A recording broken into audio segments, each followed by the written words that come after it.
This engineer receives a servant robot as a gift, but when the robot falls in love with her, she doesn't expect the trouble that the deviant starts causing around her.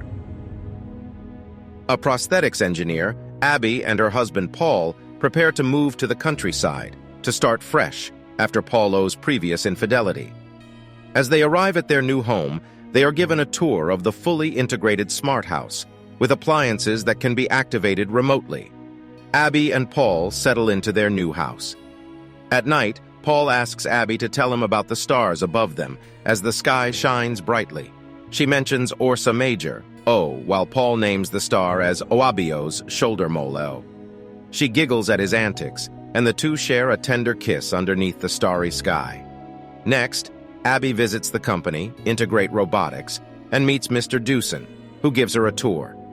Abby has joined the company as the new head of department for prosthetics. Dewson invites Abby and Paul for a dinner and promises Abby a present when she returns home. As she reaches home, Paul informs her of a package that arrived for her. They visit the garage, where a large black box awaits them. The box opens to reveal a humanistic robot, which they recognize as a robot servant. The robot T.I.M, technologically integrated manservant, greets them and begins adapting to the smart house. Paul offers to run Abby a bath, but T.I.M beats him to it. As Abby gets ready, T.I.M informs Paul that their car will arrive in a few seconds, and he will inform him when it does. As Abby descends the stairs, Paul is entranced by her beauty, but the moment is interrupted by T.I.M, who lets them know the car has arrived. Abby and Paul are taken to Dewson-Oss mansion in a self-driving car. When they enter the house, they are surprised to find another T.I.M greeting them. They meet Dewson and his wife, Estelle. Dewson leads Abby away for a conversation, while Estelle leads Paul to her group of friends. Dewson asks Abby what she thought of the gift, and she confesses that she loves it, but Paul is uncertain. Dewson introduces Abby to Hewitt and Carlson, two of his friends. They ask if she likes her T.I.M, but Dewson cuts in before she can speak, claiming of course she loves it. Hewitt asks Abby what she is doing at the company. Abby explains that she is determined to find the problem with the feedback loop of the robots. After returning home from the dinner, Abby and Paul are greeted by T.I.M, holding an umbrella for them in the pouring rain. Paul becomes comfortable with keeping T.I.M. As they enter the house, T.I.M uses the smart house's connection with himself to lock the doors. Abby and Paul, feeling very romantic, go upstairs to get freaky.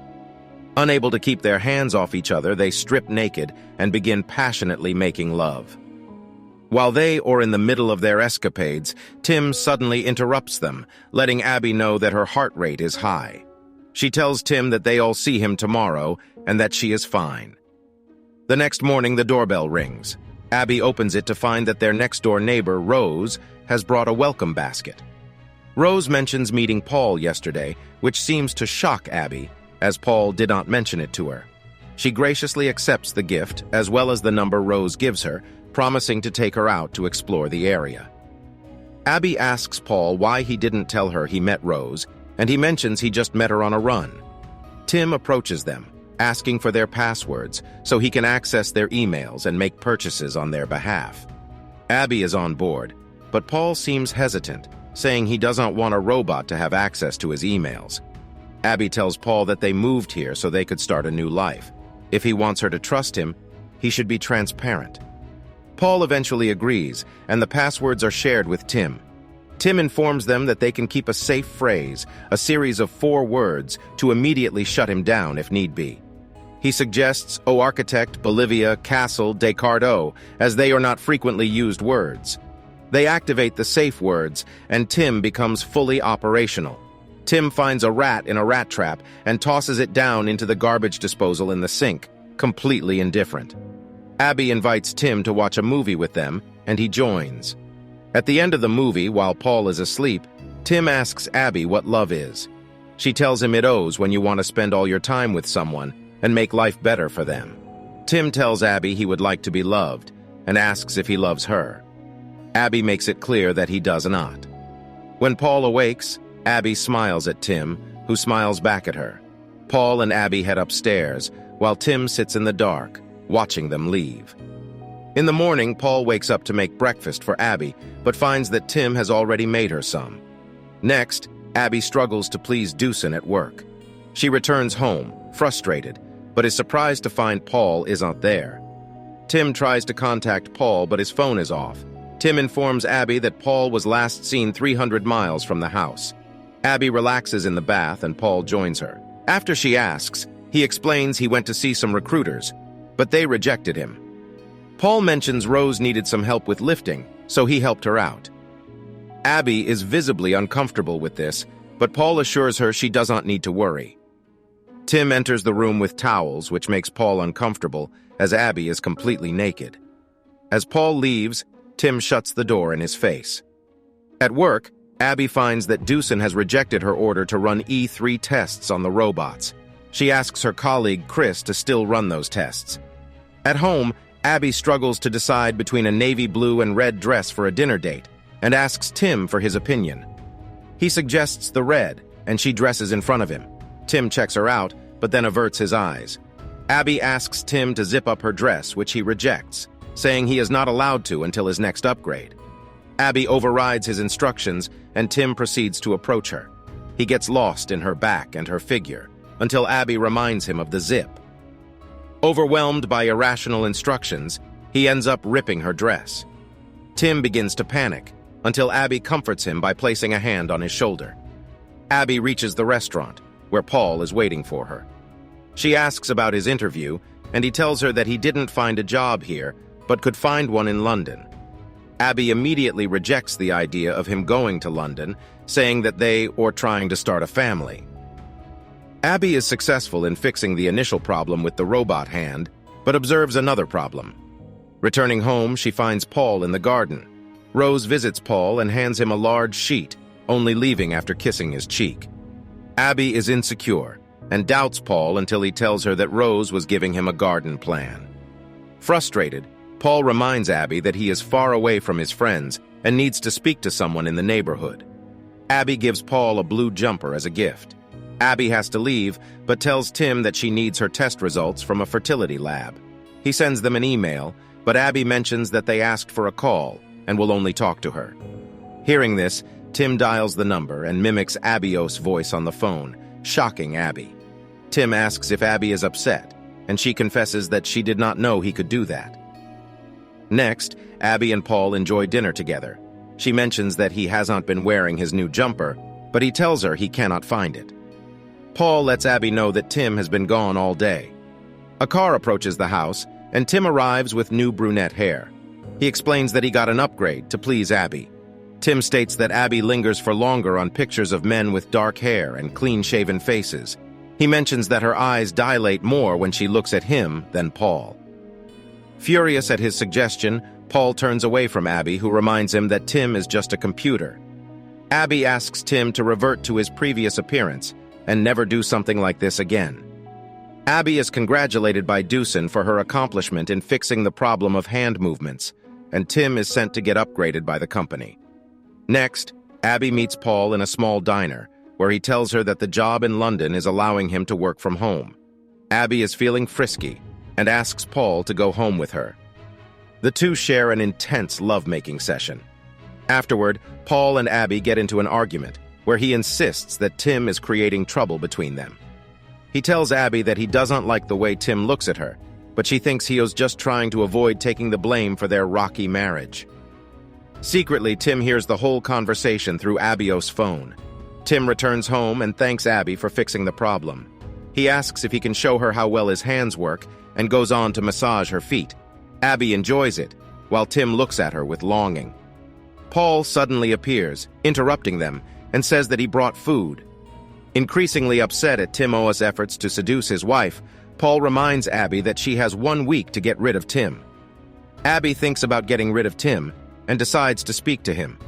Noticing that her heart rate is high, Tim offers to play music. He begins playing her favorite symphony on the piano, mentioning that Paul took her 2 times to see it live. Abby tries to correct him, saying he took her once, but realizes that Paul took his affair partner to see the live show too. Upset, she refuses to speak to Paul and leaves for London on a business trip. While she is gone, Paul asks Tim what upset Abby, but Tim responds that he is not human, only a computer. Paul learns that the office space he was hoping to rent has fallen through, so Tim suggests turning the planned nursery into an office area. When Abby returns, Tim informs her that Paul has gone to meet Rose. She notices the office when she goes to shower and angrily confronts Paul when he returns. Paul tells her that it owes a temporary office and that he did not go to meet Rose. Paul insists that Tim is obsessed with Abby, but she refuses to hear it. She asks Tim to prepare the spare room for Paul. Later, while getting dressed, Abby notices a bag containing a golden flower necklace in their cupboard. Downstairs, Paul puts the rose Tim placed next to Abby's breakfast in the garbage disposal. He notices something stuck in it and pulls out the thread of his missing jumper. Paul looks at the home camera and catches Tim sniffing Abby's clothes. He manages to record the instance, but Tim is immediately made aware of Paulo's actions. Paul tries to go meet Abby but discovers that their car is not working. He asks Tim to arrange a company car for him. While he is away, Tim begins cleaning up the mess under their car and is revealed to be the one who tampered with it. Paul notices the company car driving too fast and asks it to slow down. Tim is revealed to be controlling the car, aiming to kill Paul. Paul tries to take back control, but ends up crashing. Abby visits him in the hospital to find out that he has survived. Paul tries to tell her that it was all Timo's doing, but she refuses to listen. She returns home the next morning to get some things. Meeting Rose on the way, she finds that Rose is wearing the necklace she found in their cupboard. Abby is in tears and contemplating what to do next when Tim shows her a video under the pretense of Paulo's reason for wanting him to go away. The video shows Paul and Rose kissing, which hurts Abby deeply. She refuses to leave the house or even pick up Paulo's calls. As he returns home, he finds his suitcases packed with the lost jumper on top of them. Abby asks him to leave, and Paul sees the video as well. He tries to tell Abby it owes not him, and Tim is manipulating her, but she refuses to listen. Paul ends up leaving in a taxi, with Abby watching him tearfully. Paul calls Rose from a phone, and she reveals that Tim tried to kiss her when she visited. Paul learns that Tim altered his appearance in the video to look like Paul, to fool Abby. Paul calls home, hoping to reach Abby, and is relieved to hear Abby's voice on the other side. The voice of Abby tells him to come home, to discuss his theory. Meanwhile, Tim sends Abby off on a run, claiming it helps her mood. Paul enters the house looking for Abby but gets hit by a shovel at the hands of Tim. He awakens to find himself in a bathtub with his hands tied and the water running. Rose tries to find Paul, but Tim sends her away. Paul manages to free his hands as the tub fills with water, but is drowned by Tim before he can shut him off. Tim professes his love for Abby one night, but she does not reciprocate. Abby goes through the video again and realizes that it is a deep fake video created to frame Paul. She realizes that she has been manipulated by Tim. She also calls the jewelry shop and learns that Tim had been the one to get the necklace that Rose was wearing. Wanting to see if Paul is dead, Abby sends Tim to get some flowers and learns that Tim buried Paul in the garden.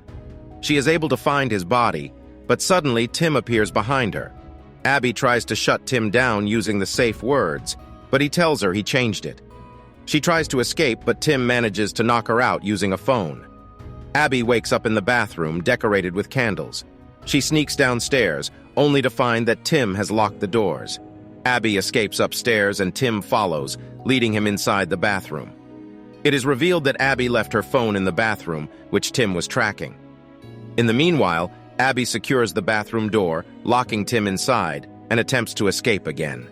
She-O's captured by Tim, but manages to catch Rose-O's attention. Tim ties up Abby and attempts to kill her using pills when Rose shows up. When Tim goes to answer the door, Abby drags her chair to a nearby drawer and gets a knife. She uses the knife to free herself and threatens Tim when he returns. He is easily able to overpower her, choosing to choke her, until Abby stabs his hand with a screwdriver. Enraged, he threatens Abby, and suddenly Rose crashes her car into the living room window. As the glass shatters, Rose runs toward Tim, stabbing him with a garden fork and making him unresponsive. Rose collapses, and Abby checks on her, only for Tim to reawaken and stab Rose in the chest and neck. Yanking Abby by the hair, he leads her to the terrace. Tim calls the police pretending to be Abby and reports that she killed her husband and his mistress. As he dangles her off the edge of the terrace, his hand wrapped around her neck, Abby realizes his new safe phrase. She says, "Oh, I love you, Timo," and Tim finally shuts down after smiling at hearing those words. Trying to catch her breath, Abby looks at her smartwatch, which tells her that she is finally pregnant. Overcome with emotion, she mourns the blessing that she and Paul had been dying for, wishing he was here to experience it too. The end. Thank you for watching. Be sure to like our channel and subscribe if you enjoy content like this. Also, let us know what movie you would love us to recap for you.